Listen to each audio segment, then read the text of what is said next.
seem quite so long ago. Last time that I saw you, ain't it funny how the memories grow? Seems they always fold around you. Tried to break you in a living hell, but they couldn't find a way. So they killed you in an H-block cell. I hope that all would turn away. I thought your spirit wouldn't rise again, but you dared to prove them wrong. And in death you tore away the chains to let the world hear freedom's song. Yet the heartache and pain linger on.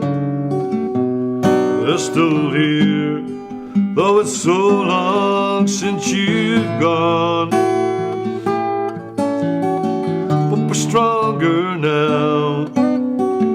You showed us how freedom's fight can be won.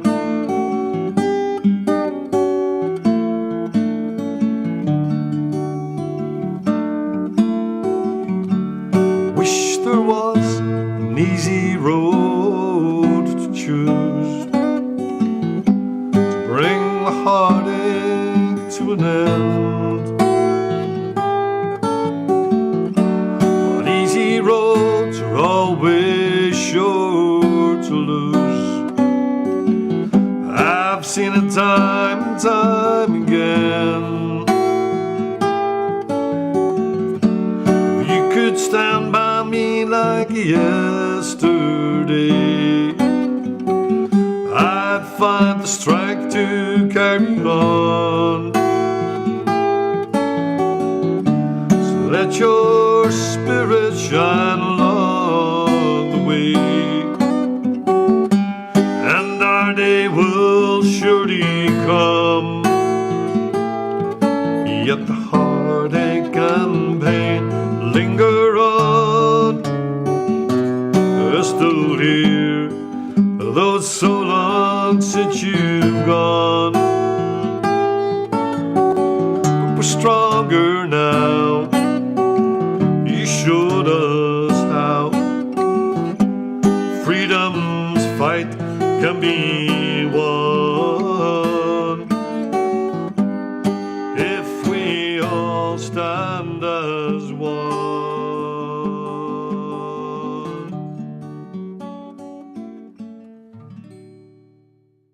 Fáilte Galar, you are all very, very welcome to the conversation today, and I am honoured to be joined by Danny Morrison. Danny, as you know, has been a Republican activist all his life. He's a broadcaster, an author, a playwright.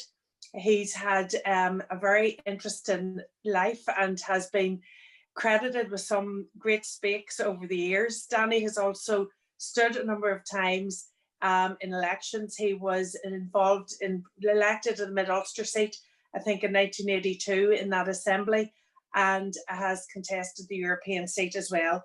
He's been a great friend of Republicans in Fermanagh South Tyrone, and I'm proud to know him as a friend, him and his lovely wife Leslie. So I suppose for a lot of us, there's people listening to this today for whom 40 years is 2 lifetimes.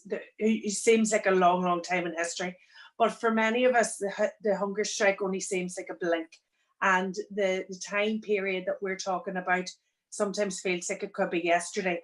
So I want to first of all ask you, Danny, tell us about your recollections of the time, we're obviously talking in the anniversary of the by-election that saw Bobby Sands elected as MP for Fermanagh South Tyrone.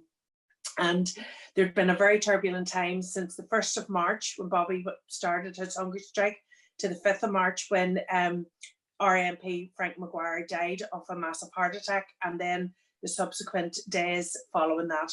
So will you talk to us about your recollections of the 9th of April 1981 and the lead up to that, please?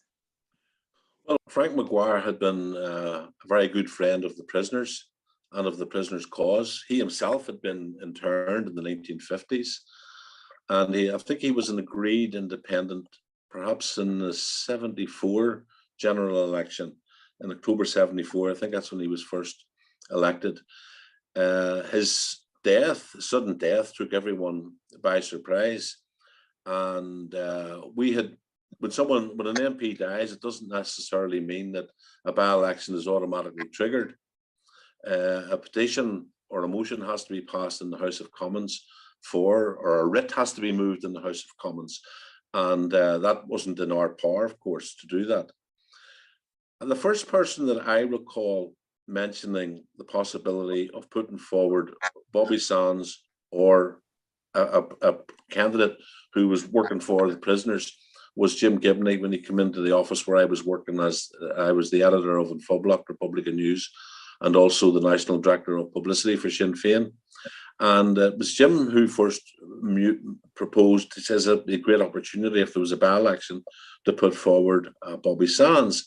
And if you look at the later edition, or the new updated edition of Bobby Sands' diary, you can see there's a column there published by Bick McFarlane where Bick is thinking along the same lines. So the actual proposal to have an electoral intervention, I suppose, has many fathers and mothers. I know that people claim that it was Daithí O'Connell's idea, others that it was, a variety of individuals' ideas, but it was an opportunity, but it didn't appear solid until it was mooted that it was going to be a writ moved for a by-election. I think the Ard Collier of Sinn Féin had met and discussed it, but came to no hard decision until there was a meeting called of Republicans. I think it was in the Swan Hotel in Monaghan, and Jerry Adams had Swan Lake Hotel, and I was on a phone in Belfast, and Jerry Adams was at that meeting to keep me up to date about what the decision was. And I think the decision actually was against it. There was a lot of people who were opposed to it for a variety of reasons, many of them good, sincere reasons, the risk of losing the election and the demoralizing effect that would have on the campaign for the restoration of political status, but for also saving the life of Bobby Sands. And of course, two weeks later, or a week later, Bobby had been joined by Francis Hughes, and then 2 weeks later by Patsy O'Hara and Raymond McCreesh. So it was a very critical time, and it was also an enterprise that had many, many risks. However, the decision was taken to run a candidate, but there were certain provisos attached to it. So, for example, we didn't want a divisive campaign where Bobby was slogging it out with a member of the SDLP or a proxy SDLP candidate. So what we wanted lined up were ideal conditions, that it would be on the nationalist stroke Republican side, an individual standing. In this case, it would be Bobby. And on the other side, whoever the unionists were putting up, as it eventually turned out, it was Harry West, who was the leader of the Ulster Unionist Party. Now, I know that Jerry Adams and perhaps Jim Gibney travelled down to speak to Noel Maguire. And Noel Maguire, to many in the constituency, was a natural heir to Frank. I think he was not only Frank's election agent, but he probably did a fair amount of the constituency work on Frank's behalf. So the writ was moved, and Noel agreed that he would step aside, provided, of course, that Bobby was, Bobby could be the only candidate. There was a hair-raising moment on the day of nominations because Austin Currie of the SDLP had threatened to intervene and stand against Bobby. And of course, we know that Austin Currie subsequently went to the south and became a failed candidate for Fine Gael in the Dublin constituency. But when he learnt that Noel Maguire was standing, he didn't put forward his papers. So what happened on the actual day in the electoral office in Dungannon was that Noel Maguire pulled out his nomination papers very late in the day, and I think it was Francie Malloy and Owen Cairn went in with Bobby's nomination papers.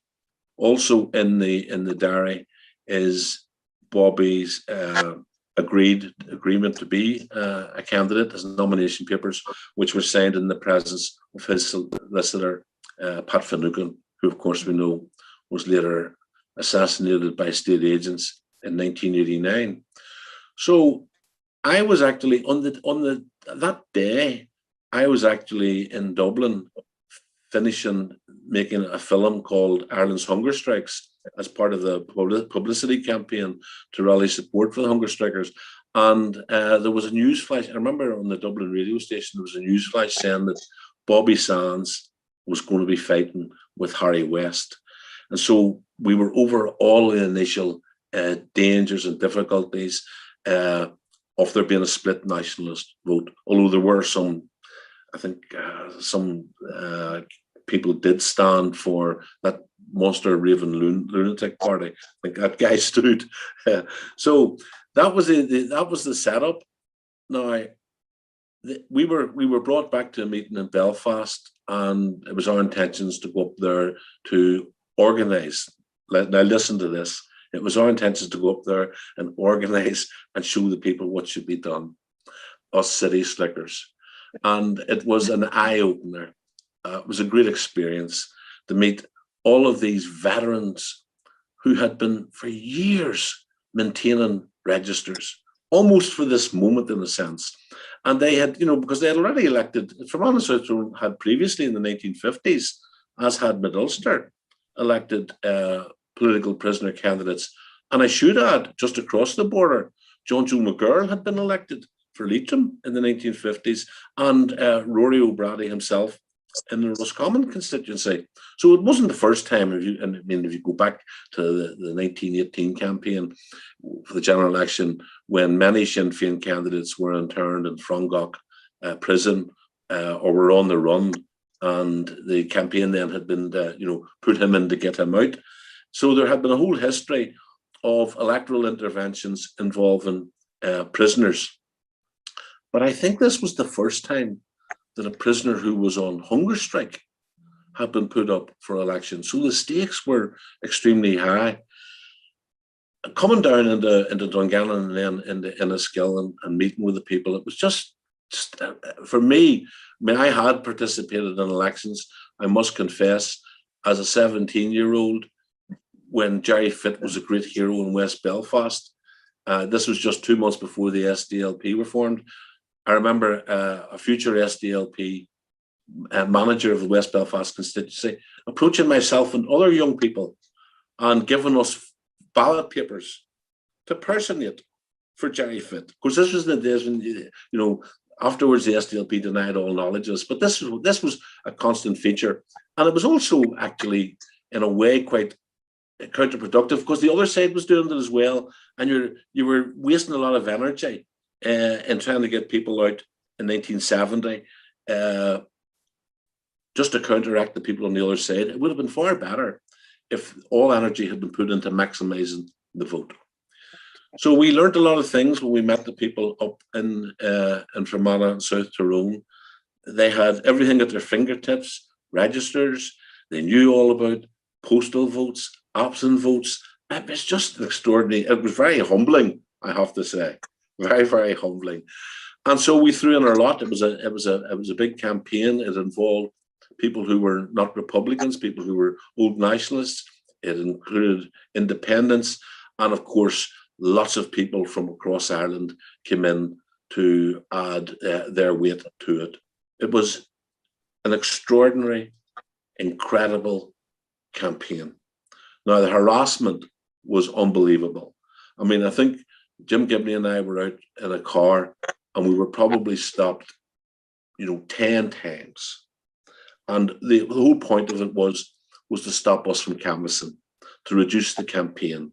And of course, Harry West supporters, they weren't getting stopped anywhere. I mean, I remember them stopping and actually checking the mirrors to see if the mirrors worked. This is UDR patrol. It might have been a wee place, you would know this. Is there a place called Red Hills? Red Hills? Yeah. A little hamlet somewhere. I remember getting tortured there. And there were other incidents. Our posters were getting torn down. I think there was certainly a gun attack on the Dungannon office. I think a passing car fired at people putting up posters along the main road. There was also a very funny incident. Belfast people had been brought down to do a leaflet canvass and to do after mass meetings, and they came back to the Enniskillen office and said they were very, very despondent. And they said that they didn't think Bobby was going to get elected. People had refused the leaflets, the election year literature. And I'm not sure who it was. It might have been Pat McCaffrey or somebody turned around and said, asked them where they'd been. There had been canvassing outside the Church of Ireland on the main road. No wonder people weren't taking leaflets. But I mean, the energy behind it was incredible. And then, of course, on election day in the Technical College in Enniskillen, it was packed with world media. It was an extraordinary event because Thatcher had thrown down the gauntlet. Thatcher said, "How can I talk to you if you don't have a mandate?" So here was an opportunity for us and for Bobby and the prisoners cause, the men in the H blocks, the women in Armagh, to have a nominated elected representative, an MP, and there would be the mandate. So there was a lot riding on the outcome of it. Now, of course, there were also big dangers, because if Bobby had been defeated by one vote, Thatcher would have said, even your own people reject you. Why should I compromise? Why should I engage, in discussions to resolve the issue? So, and of course, and because myself and Adams, Bobby had nominated me as his external spokesperson, so I was doing all the radio and television political broadcasts. And because the people who were in the leadership, who subsequently themselves were elected in '82, and Adams as MP for West Belfast in '83, we would have been totally discredited as well. And it's, looking back now, it's difficult to see how Sinn Féin could have made its transformation into the most popular party representing the nationalist community in the North from 2001, whenever you were elected in Fermanagh and South Tyrone. We would have been totally discredited, and perhaps the whole cause of electoralism would have been discredited. But I just felt it in my bones canvassing that there was a sea change taking place. And I had also noticed that in the first hunger strike campaign from October to the 18th of December 1980, a lot of people, looking back to Bloody Sunday, when the people were cut down, there was a huge march the following week in Newry, which many, many thousands of people showed up at. But that was an act of defiance. There was lots of people, thousands of people, my relatives, stopped marching after Bloody Sunday because they were terrified. They were afraid, or also of being identified and discriminated against if they were in a mixed workplace. So for 9 years, the mobilizations had been very, very limited. Gallant work done by the Relatives Action Committees, which gave rise to the National H Block Armagh Committee. And of course, many of its leaders were assassinated claimed by loyalists, but obviously British intelligence were behind those state killings. So it was to see people coming out during the first hunger strike. I saw doctors, I saw nurses, I saw SDLP people, what people would call Sticks, Workers' Party people, all coming out and marching on the first hunger strike. So it was obvious that things were changing, that that the courage of the prisoners and the nobility of what they were going through and suffering and standing up against was having an effect, an emotional effect amongst the community. And so during the second hunger strike, people were even more angry than the first one, because they knew that at the end of it, Thatcher had at her disposal a document which they had promised would involve an enlightened prison regime and would resolve the conflict. But of course, when Bobby Sands and others tried to claim their clothes at the end of the first hunger strike, the Brits said, "Oh, no, put on your clothes, put on the uniform to get the clothes." And it was obvious that nothing had changed, and they had become actually quite triumphant as a result of the circumstances of the end of the first hunger strike.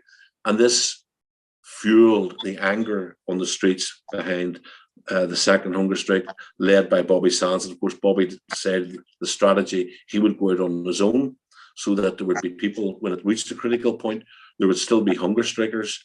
And the OC of the prison, Brendan Big McFarland, and he had nominated myself and Jerry Adams externally as guarantors, that there'd be people there to be involved, and not just a person who was like 50 days on hunger strike or 60 days on hunger strike. That was the strategy that Bobby devised, a rolling hunger strike. So on the day, the election took place on the 9th of April. It was clear from the queues at polling stations, that something had been reawakened here. And then on election day itself, as the ballot papers went up for Harry West and then for Bobby, neck and neck, and then you could see Bobby's piles increasing. I remember Eamon Malley coming over to me and saying, "What do you think?" Well, I says, "He's going to take it. Bobby Sands is going to win this seat." And we were all excited. And when it came to the returning officer declaring the result, I was so excited, I let out an almighty yell. I was just so hopeful that this would resolve the hunger strike without anyone losing their lives. Another thing that happened was that whenever Harry West got up to speak afterwards, because Owen Carn, a young teacher, Owen must have been 25 or 26 years of age.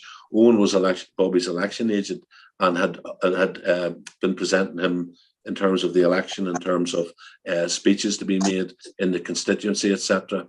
But when Harry West got up to make his speech, and he was reading from a piece of paper, and he was reading a victory speech.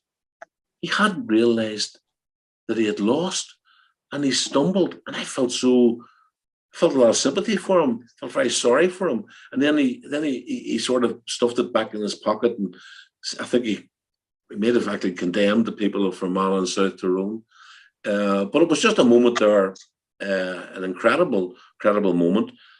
We did lots of interviews. We left in a skill and technical college. I travelled with Mr. and Mrs. Sands and Marcella in the car back to Belfast, where I was going to continue to do like Newsnight, and the media attention was extraordinary. So there was this hope that the people of Fermanagh and South Tyrone, by voting for Bobby Sands against, terrible intimidation, political intimidation, moral intimidation, all sorts of things were used against them. Interventions in the House of Commons on the day of the election, which is actually against convention, and they came out and they voted to save Bobby Sands' life. And the reaction of Thatcher was to rush emergency legislation through the House of Commons, amending the Representation of the People Act to ensure that no other political prisoner, not just in the North, but she made this apply to everywhere in the world. In case we put forward, for example, a prisoner from Portlaoise, or an Irish Republican prisoner in Germany or in France or in North America.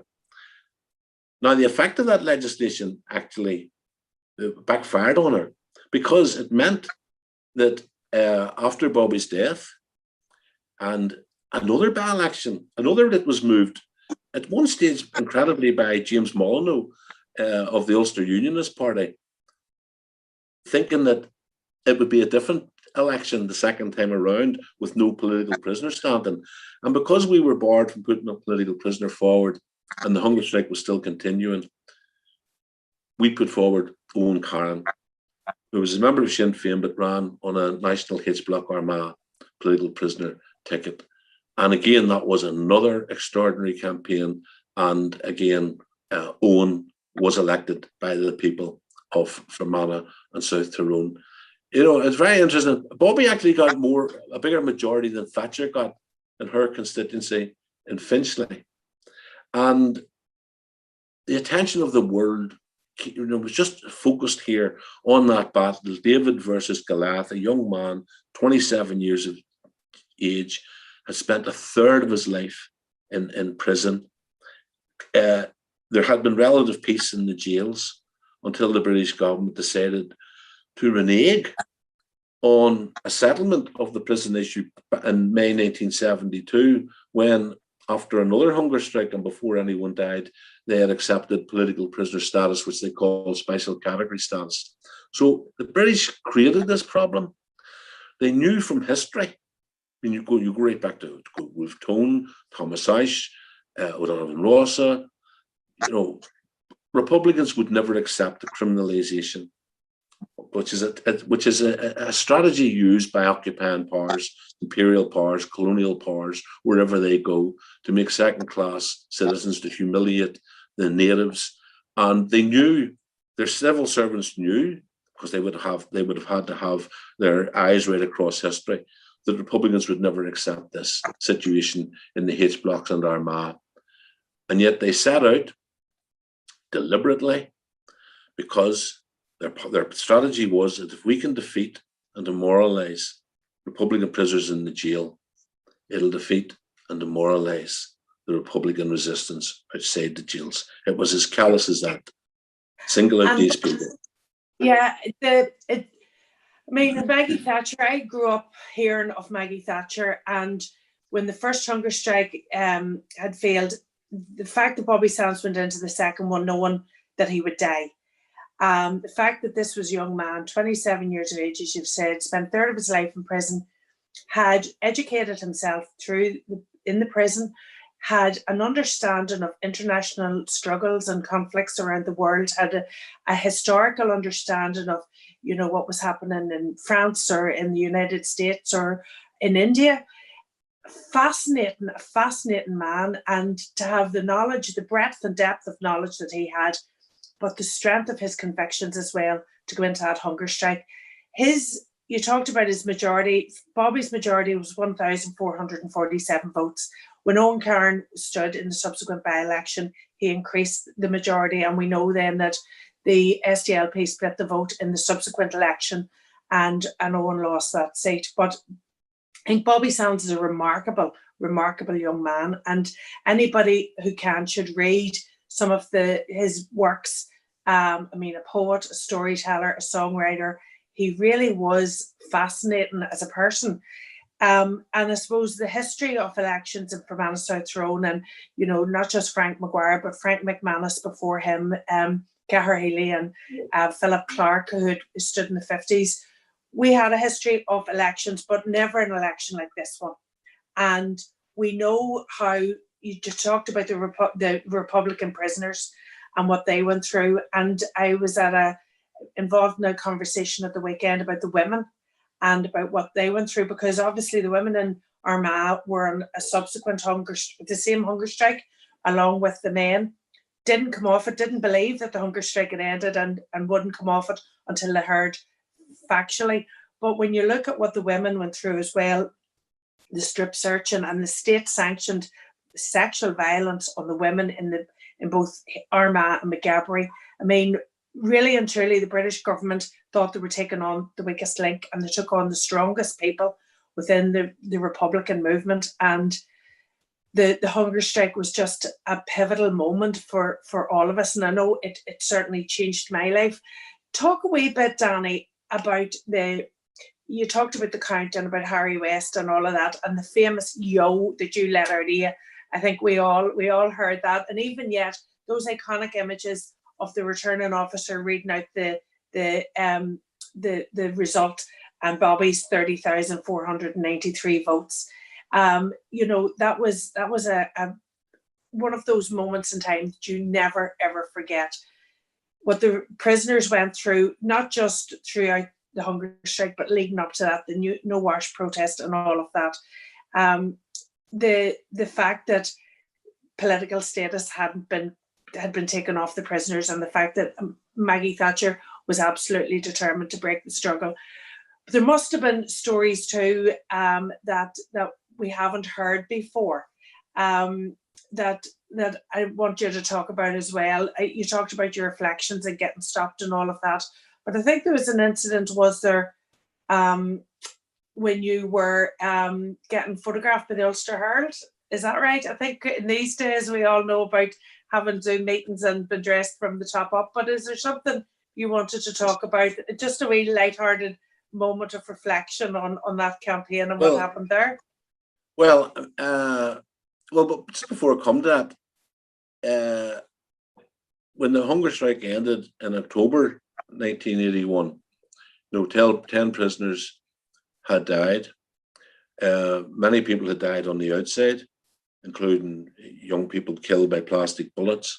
Julie Livingstone, 14 years of age, shot dead. I mean, in the street, where I lived, a bored British soldier driving past a jeep shot the nose of a kid on a bicycle. I mean, that's not in the statistics anywhere. The soldier was never charged. Kid being disfigured. Friend of mine, Nora McCabe, mother of 3, ran out of cigarettes the morning that Joe McDonald died, and her house was 2 doors away from the shop. She went down to get a packet of cigarettes, and the assistant chief constable at the time, Jimmy Crutchley, ordered the cop in the back to open fire and killed her. No one has ever brought to justice for these things. So the hunger strike in that period of 1981, in a way, although it was stretched out over a 7-month period, and there had been years preceding that of prison protests, it was our 1916. It was my generation's 1916. It had that effect on the community, especially young people. I mean, the defiance of young people. We brought out hunger strike badges, little badges, and back then, perhaps it was the same in Dungannon and Enniskillen, but the town centres were security zones, and Belfast city centre was a gated area, and to go through it you had to be searched by the British Army or the UDR, and these kids were wearing these badges, and the UDR, take that off. The kids were saying, you try taking it off. And there's all sorts of fights and little things that you never hear about. The women who took over the city centre shops, and put hunger strike posters in the windows. There was this extraordinary confidence built up in the nationalist community. I mean, we weren't allowed to march in the Belfast city centre until the peace process. The Orange Order, when I was a kid, the Orange Order marched on the Falls Road. So what the hunger strike did was it just emboldened the community.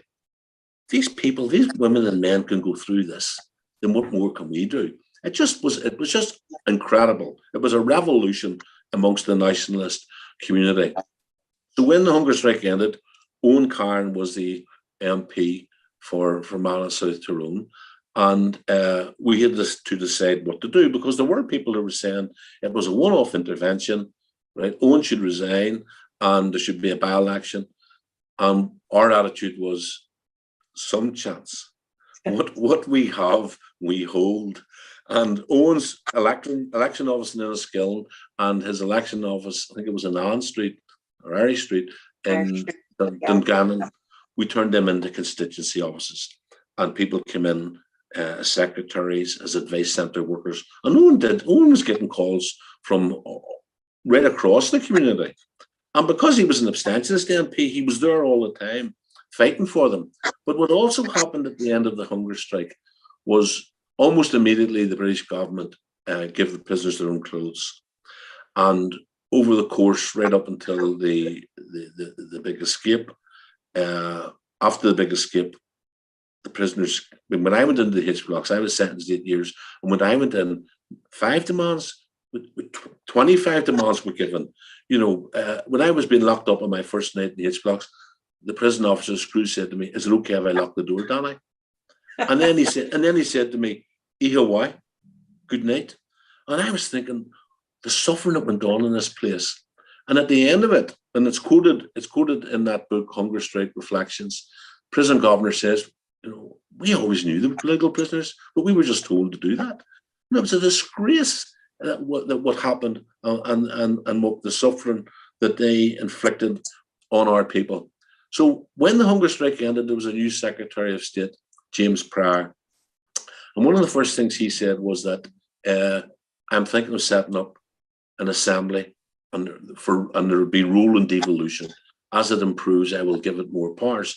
Now, our political position had been that we didn't contest elections as an organisation. Sinn Féin did not contest elections in the north. Yes, there had been interventions, you know, like, for example, Albert Price, whose 2 daughters were in hunger strike in 1974, stood in an election, and we had also used prisoners to intervene in elections. But because we were barred from standing in elections, that meant that the local government elections that took place in May 1981, after Bobby had died, we couldn't contest them. And so what we saw was that People's Democracy, IRSP, Irish Independence Party, people getting elected on councils all over the place, which would have been votes probably that would have come to Sinn Féin had they been on the ticket. So we decided to change our policy at the Ardèche in October, November 1981. And the Ard Comhairle put forward a motion, especially with its eye to this assembly election. And the motion was that for the Ardèche to vote to give the Ard Comhairle power to make a decision about whether or not to intervene in any election that takes place. Now, it would be an abstentions ticket. So we just thought it was an open and shut case. We went to the Ardèche in the Mansion House in Dublin, and suddenly there was a lot of people, including Fermanagh people, standing up and said, no, this was a one-off, right? We're not going down that road. And we on the platform, we started saying, this is going against us. And remember Adam saying, listen, we have to get up and speak to this motion. So I was in the queue and I got up, and without plan, without thought, I came off with the Armalite in the ballot box strategy, in which I was saying that it was possible for us to have an electoral strategy, and the IRA would still wage its armed struggle. And and I suppose in a sense I was playing to the gallery for that, from that point of view, but we won the vote, and it then meant that we could decide on the merits of any future electoral intervention without having to recall the Ardèche like in a 3-week period in the run of the election, and it also meant we could prepare. So we had prepared, and Pryor did call an election for October 1982, and we needed at least 12 candidates in order to qualify for radio and TV time, because we had never contested elections before, and we had 13 candidates. But then on the morning of the close of nominations, Tom Hartley came to me to say that there had been an argument in Mid-Ulster amongst the supporters, now not amongst Francie Hughes, who was Martin Hurson's brother, Francie Hurson, who was one of the candidates, and Sean Begley, whose brother-in-law, Pat McCune, had been on hunger strike. It was their supporters couldn't agree on the carve-up of where the lane should be, where the first and second preferences should be. And it had got out of hand. So myself, Tom Hartley, and Francie Malloy and Owen Carn, we went up to get at least one of them to agree to stand so that we would have 12 candidates. Now, I wasn't a candidate. I was the editor in Fullblot and the director of publicity. I wasn't on the list. And I remember being told that if we cannot get the 2 of them to stand, you're to stand. Right? This is without, I know this is done irregularly, right? But if we didn't have, it was the close of nominations, And we went and we met, and Francie and Sean were brilliant. And I'm not sure it was Francie Herson or Sean Begley. I think it was Francie Herson proposed, without me mentioning this side brief, right? Why don't you stand? So I was chosen as a candidate. Francie became my director of elections. Sean Begley became my election agent. The factions were united. We had 12 candidates, and that's how I ended up in Mid-Ulster. So I was, that morning I left the house as editor of Unfoblog, and that night at 5 o'clock when I was driving down to Dublin to edit the paper, Radio Ulster was reporting a surprise 12th candidate. That was myself. So I stayed with Francie Herson. I lived with Francie and Sally Herson for many years because I was elected to the constituency. But one night at about, this is going back to your story, one night at, it must have been about 12:30 at night, I'm laying in bed, Francie wakens me up and says, you have to get your photograph taken for the Ulster Herald. There's a deadline approaching. So I just got up and I stuck on a shirt, and Francie says, you need a tie. And I stuck on a tie, and I think I wore his jacket. So the photographer came in and I sat on a stool in Francie's kitchen. He photographed me from the waist up because I had nothing but underpants on down below. And if you look at the photograph carefully, I think it was the Ulster Herald, if you look at the photograph carefully, you will see that there's nothing below my waist. So that was another brilliant campaign, the Sinn Féin intervention in 1982. And then, of course, the following May, I was nominated to stand in Mid-Ulster, and I lost by 78 votes to Willie McRae. And it was a huge campaign of intimidation by loyalists. For example, in Coke, they went in, they were repeatedly, we for the first time ever, we put people in polling stations where there had never been a nationalist presence in deep unionist areas. And they were challenging personation. And in one case, in Coke, a loyalist actually came in and produced a gun and says, if you don't get out of here, right, we'll kill you and your family. At the same time, there's no mobile phones in those days. When Sean Begley and I were in Pomeroy, we got a phone call from Mountfield to say that the DUP had closed a polling station in Mountfield, alleging that there had been personation.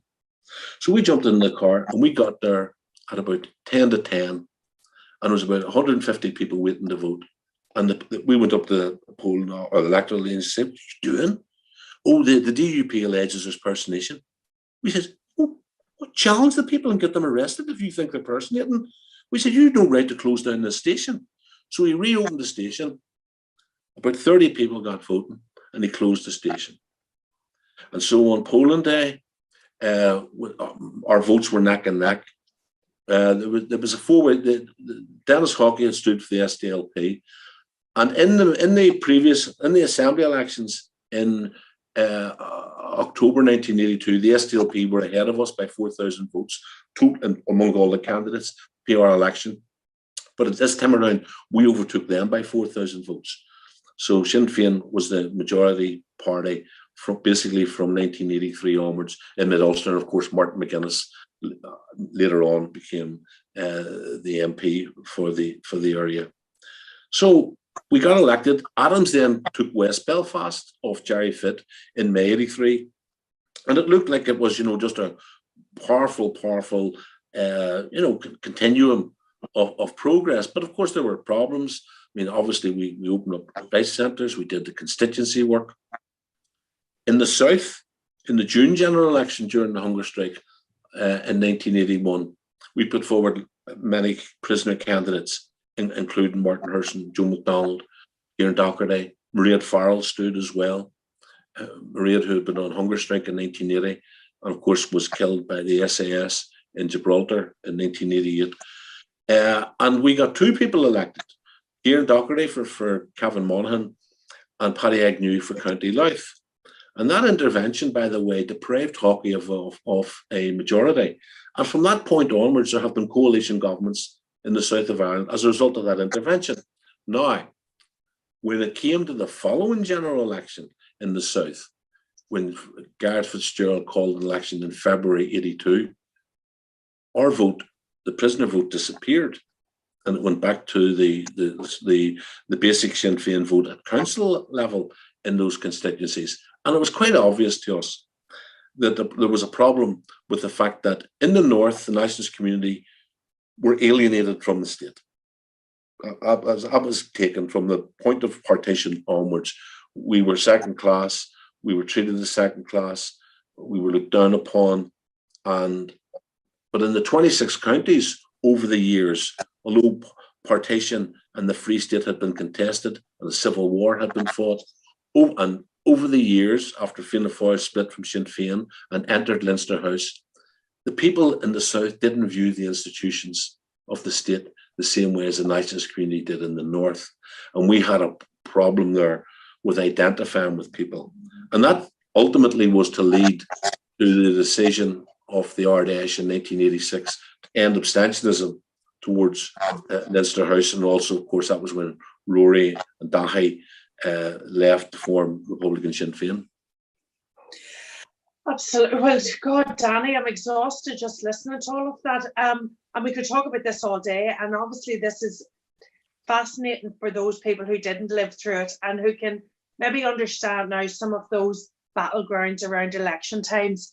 It's interesting. Just I was thinking about the election in 2001 when people were queuing up to get voting in Garrison, and some people didn't get voting in that election either. And the rules changed then, that anyone who was in the curtilage of the polling station can now vote. So if you're in the grounds of the primary school or wherever the polling station is, you can still vote, even if it happens slightly after 10 o'clock.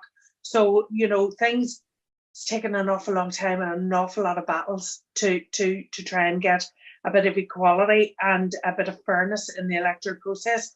Danny, before you go, and I think I just want to point out to anybody, the people listening here today, this is your book, Hunger Strike, and it is reflections by Christy Moore, Ken Loach, Francis Black, Robert Bennett, Ronan Bennett, many people. This is worth a read. So if anybody wants to try and get their hands on that, I would definitely recommend it. I also would just ask you, Danny, the last thing before we go, in terms of Bobby Sands' writings and the Bobby Sands Trust and the work of that, for young people who want to learn more about this remarkable man, what would your go-to, the diary is an obvious one, but what other resources are there that people can try and understand what drove this incredible man to do what he did, and the leadership and the courage that he showed? Well, I mean, there's a great book written by a South African journalist, the late David Beresford, called 10 Men Dead. And when he came to us with this idea in 1984, 1985, he wasn't aware of the fact that Tom Hartley, in his foresight, had kept all of the original communications that were sent out of the jail to the Republican leadership. Back then, people need to understand, our office on the Falls Road, you know, was car bombed, shot at. We barricaded the doors to slow down British Army raids. They often stole photographs, they stole material. You know, invaluable historical documents were seized and stolen and never returned. So Tom had organised a vast communication system with Armagh and the H blocks. You know, that he had about 10 or 12 women full time who were up and down the jail. He had always somebody in the jail on a morning visit or an afternoon visit, smuggling comms. And as soon as these comms were transcribed, he had them smuggled out of the office and put in a safe house. And so there's thousands of these documents lodged in the National Library in Dublin in the Bobby Sands Trust archive. And when David Beresford was writing his book and he heard about them, and this was before we put them in the National Library, he asked us, could he access them? So he's been probably, apart from ourselves, who were intimately involved with the communication process, we give him access to them. And so many of them appear in 10 Men Dead. And it's an extraordinary book, which is, in 36 years, has never been out of print, nor has Bobby's prison diary been out of print. But there's Bobby's poetry remains in publication. And this year we have also been involved in, we're bringing out a book called The Comrades, which are going to be biographical pieces on the 12 hunger strikers, because of course 2 of our prisoners died in England, Michael Gaughan in June 74 and Frank Stagg in February 76, looking for a simple transference to a prison closer to home, which is part of the European Convention on Human Rights. I mean, any Brit that even was ever charged here with hitting somebody in a bar or whatever offence were immediately transferred to prison closer to their homes. That small number of them who actually ever faced a courtroom. But they refused that. So those two men died. So we've got a book coming out in the next 3 months, written by prisoners about those prisoners. And that's called The Comrades. I myself have just finished editing a book with Palestinians, and it's about the experiences of surviving Palestinian hunger strikers and Republican hunger strikers. So it would feature people like Tommy McKerney and Pat Sheehan and Mary Doyle, who was on the first hunger strike in Armagh prison. And that will be coming out later this year.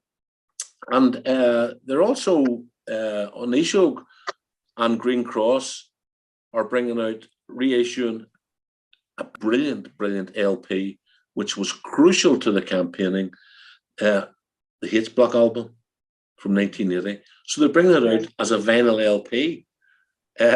Young people won't have a clue what we're talking about. No, right? no. But that's going to be reissued, and of course the diary has been reissued in a new format with extra material, other columns. So yes, acquaint yourselves with what went on. It was incredible. Just looking back at how families came through it, how they survived, the sanity of the surviving hunger strikers. And you know what's interesting, many of them went on to become elected reps. You know, Raymond McCartney in Derry, Pat Sheehan here in West Belfast, people like Lawrence McKeown, Dr. Lawrence McKeown went on to be, playwrights and authors.